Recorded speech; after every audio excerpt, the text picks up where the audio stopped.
क्या nude pictures खिंचवाने पर ही आप सुपर मॉडल बन सकते हो? या अगर आपका कलर भूरे रंग का है, आप ब्राउन रंग के हो, तो आपको किसी चीज के जैसे व्यवहार किया जाना सही है? क्या वाकई ये चीज सही होती है कि आप मॉडलिंग में अगर उतर रहे हैं तो आपके कपड़े भी उतरना जरूरी है?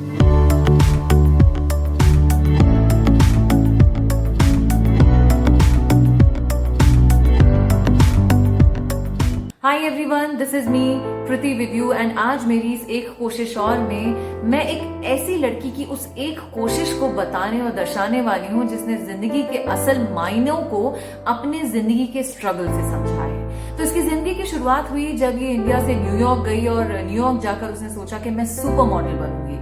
एक मॉडलिंग एजेंसी हायर की और वहां उन लोगों के साथ काम करना शुरू किया। वो एजेंसी इसे मोरक्को ले गई और वहां ले जाकर उन्होंने कहा कि तुम्हें अपने कपड़े उतारने पड़ेंगे और तुम्हारी न्यूड पिक्चर्स तुम्हें खिंचवानी पड़ेंगी। जब इस लड़की ने मना किया तो उन्होंने धमकी दी कि तुम जानती नहीं हो क्या कर रही हो, तुम्हारा करियर खराब हो जाएगा, तुम किन लोगों से पंगा ले रही हो तुम्हें नहीं मालूम। इसने साफ इनकार कर दिया कि मैं अपने कपड़े नहीं उतारूंगी, मैं न्यूड पिक्चर्स नहीं खिंचवाऊंगी। तो उसे इस एजेंसी से निकाल दिया गया। उसके बाद कई और एजेंसीज में उसने ट्राई किया, लेकिन हर एजेंसी में उसे एक चीज के जैसे देखा जाता था। लोग उसे देखते थे और कहते थे कि वाह कितनी खूबसूरत है, brown beauty, Indian beauty.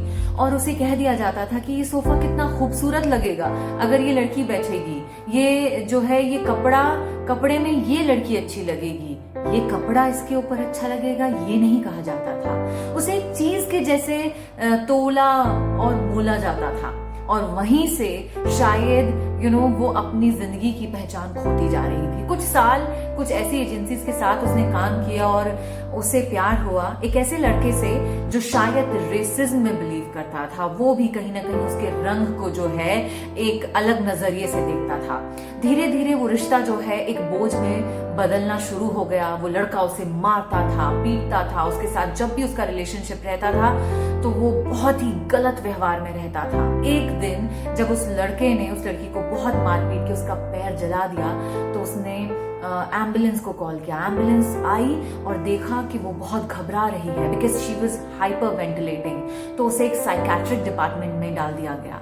Psychiatric department में भी वहां जो डॉक्टर्स थे उसे देखकर उन्हें लग रहा था कि यार इसी की गलती होगी, यही कुछ ऐसी होगी। और डॉक्टर ने कहा कि मैं तुम्हारा खून पीना चाहता हूँ। वो सिरिंज लेके वो शख्स उसके पीछे दौड़ रहा था और ऑलमोस्ट उसे रेप जैसी सिचुएशन का सामना करना पड़ रहा था। वो चीख रही थी, चिल्ला रही थी, रो रही थी कि लोग उसे पागल समझने लगे और उससे दूर हो जाएं। कैसे वो अपने आप को बचाए। वो फोन कर रही थी अपने उस मॉडलिंग करियर के दोस्तों को जिन्होंने कई वादे किए थे कि यार कभी तुम्हें कभी प्रॉब्लम आई ना तो हम सबसे पहले तुम्हारे साथ खड़े रहेंगे। आज कोई उसके साथ नहीं था, वो अकेली थी, चीख कर चिल्ला कर रो कर अपना बचाव कर रही थी।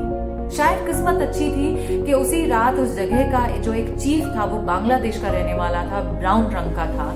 और जब वो आया और उस लड़की ने अपनी कहानी बताई कि मुझसे गलती हो गई, मैंने एक गोरे लड़के से प्यार किया, वो मेरे रंग को बहुत गलत समझता था, मुझे मारता पीटता, मुझे जला दिया और आज मुझे यहाँ लाया गया और मेरे साथ ये व्यवहार हुआ। प्लीज मेरी हेल्प करिए, मुझे यहाँ से निकालिए, मैं कभी यहाँ नहीं आऊंगी, मैं वादा करती हूँ। बिना कोई जांच पड़ताल किए, बिना कुछ जाने उस लड़की के लिए उस शख्स ने उस कागज पर साइन कर दिए क्योंकि वो उसकी स्किन के रंग की थी। वो ब्राउन रंग की थी और वो शख्स भी ब्राउन रंग का था।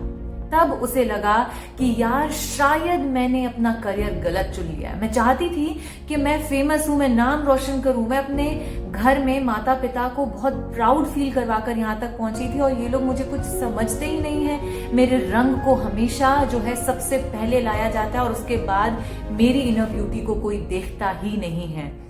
तो उसने सोच लिया कि अब मैं ऐसे कई लोग जो आज ऐसी सिचुएशन का सामना करें उनके लिए काम करूंगी। और लंदन, न्यूयॉर्क तो ठीक है, इंडिया में आके उसने अपना जो है ये बना लिया था एम कि मुझे मॉनिटर बनना है इंडियन फैशन इंडस्ट्री की।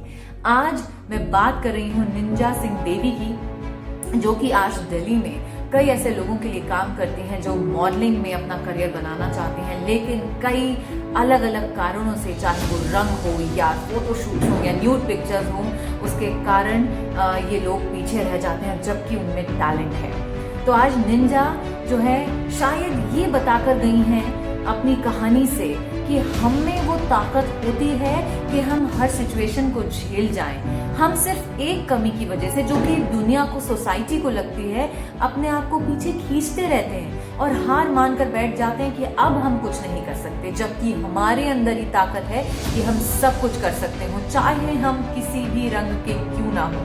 तो आज आप ये वीडियो ज्यादा से ज्यादा लोगों तक शेयर करें। अगर आपके साथ कभी रंग को लेकर ऐसा बिहेव हुआ, आपकी कोई सिस्टर, डॉटर, ब्रदर, हस्बैंड या किसी के साथ भी ऐसा कभी व्यवहार हुआ है जहां रेसिज्म को बढ़ावा मिला है, तो उनको ये बताना है कि आपको खुद से जीतना है।